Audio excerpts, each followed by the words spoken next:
Some UVA athletes in the news. A UVA tennis player could go to a Grand Slam? It's quite possible. It's very possible. UVA's top men's tennis player Brian Bahaley won the singles and doubles titles this afternoon at the Intercollegiate Tennis Association National Summer Championships.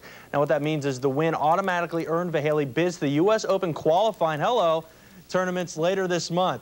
Now, more UVA news. Swimming. Golden Boy Ed Moses will get his chance at only one gold medal in Sydney. He finished 4th tonight in the 200-meter breaststroke finals. Now, what you're seeing is the 100-meter from earlier this week when he broke the American record. So he will represent the U.S. in that race. One other swimming note, 1991 UVA grad Melanie Valerio, a gold medalist in '96, did not qualify for the 100-meter freestyle. Well, it appears as though the race for first in the National League East will be a close one between the Braves and the Mets. Each team won on Saturday, so the Braves remain 2.5 games ahead of New York. And both teams were in action again today, and neither team had it easy. Let's head down to Hotlanta Family Day at the Park. B.J. Surhoff at the plate, bottom of the first. Rips one to the gap in right center. That will score a run. Surhoff doesn't exactly have the wheels of a 20-year-old, but he's going to try and stretch it to a single. Make that a triple. And he's safe at third. 1-0 Braves. Bottom of the third, Andrew Jones sends a bloop to shallow center field. Tom Goodman on his horse. Diving catch. Great job. Goodwin speaks softly yet carries a big, big stick. Not a home run, but a 2-run single to left field. Give the Dodgers a 2-1 lead. Now let's head to the top of the 6th for Gary Sheffield at the plate. Cranks this pitch to deep center field. Way back, Andrew Jones at the wall. Forget about it. Sheffield's 37th of the season, and the Dodgers win this one 7-2. So the Braves lose. The Mets have a chance to pick up a full game if they can beat the Giants. Top of the 8th, no-score Al Leiter lighting things up. Strikes out the side, 12 Ks on the evening. Bottom half of the 8th, Robin Ventura with a man on. Doubles in Edgardo Alfonso, RBI 65, but more importantly, the Mets take the 1-0 lead in a close one. And that's all they would need because we head to the top of the 9th. Jeff Kent, the last hope for Dusty Baker and the Giants. Franco called strike 3. The Mets win 2-0, are down just 1.5 back of the Braves. To the American League, O's and Royals final game of the series. Top 4th, Chris Richard, the rookie from Baltimore. Deep to right field. Get out! Richard's 2nd homer of the season. This kid could be good. Top of the 6th, Richard at the plate again. This is not a replay. Kind of looks like one. Deep to right field. Same exact place. It's not a replay. But the Royals still led this one 9-3. They put it away in the 9th. Kind of anticlimactic. Mike Sweeney crushes it to left off B.J. Ryan. Royals win 10-5. Now let's head to the scoreboards for the rest of your Major League Baseball scores.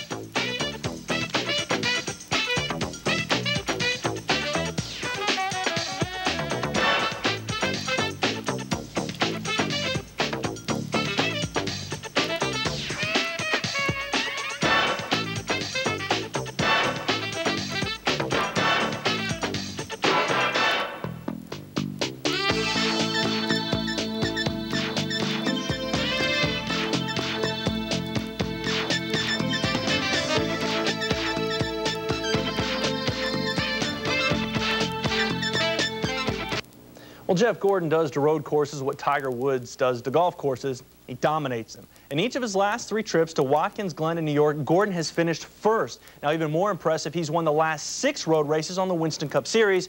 But because the starting positions were determined by point standings this week, that string of wins was in jeopardy. There's Jeff Gordon, the Rainbow Warrior, looking for his 4th straight at the Glen. Head to lap 2. Dale Earnhardt, I know John is crying over this one. Dale Earnhardt heads into the wall. That kind of puts a damper on his day, and especially if he's in your fantasy league. Lap 71, Steve Park. A little wobbly there, but he holds off Jeff Burton and Mark Martin. Doesn't lose control, and it paid off. Just coming down the stretch, it's Steve Park. Takes a checkered flag, picking up his first NASCAR Winston Cup Series win, 10 days shy of his 33rd birthday. Dale Earnhardt is also happy because he happens to own the car. Now let's take a look at your top 10.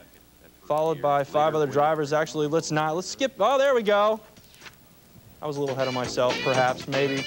Top 10, Steve Park, Mark Martin, Jeff Burton, Robbie Gordon, road course specialist, Bobby Labonte, the points leader at 5. Tony Stewart, Dale Jarrett, Joe Nemechek, Wally Dallenbach, and Matt Kenseth had a great year last year on the Busch Series. And then Virginia boy Ward Burton at 22. Dale Earnhardt finished 25th. Elliott Sadler, Stacey Compton, 2 more Virginia guys. And finally, Rusty Wallace finished at 34th. Now let's head to golf. The PGA Buick Classic from Warwick Hills Country Club. There's your leader through the first 3 rounds, Chris Perry. The birdie putt on 12. Takes the lead at 19 under par. And he took the lead from this man, Rocco Mediate, who on 18 drains the birdie putt to tie Perry for the lead at 20 under. That forced Perry to make this coming up putt here to force a playoff hole. Easy putt for a pro, right? Wide left. Rocco Mediate wins the Buick Classic in dramatic fashion. Finally tackle football like there's any other kind. NFL preseason action, Packers and Broncos. First quarter, Brian Greasy finds Ed McCaffrey in the middle, 61-yard pickup. That led Denver to a field goal, tying the game at 3. Still in the first. How was Terrell Davis's knee? Just fine, thank you. 8-yard gain up the middle. He's back. Second quarter, why is Packers quarterback Matt Hasselbeck so pumped up without his helmet? Here's why. Gets clothesline and loses helmet. He would be okay. Broncos win in a rematch, Super Bowl 32, 26-20. So there you have it. I think he's still feeling that tonight. I'm sure he is. As much as you try to pretend like he's not, I'm sure he's going to feel that tomorrow morning. That's right. Thanks, Gary. We'll be right back.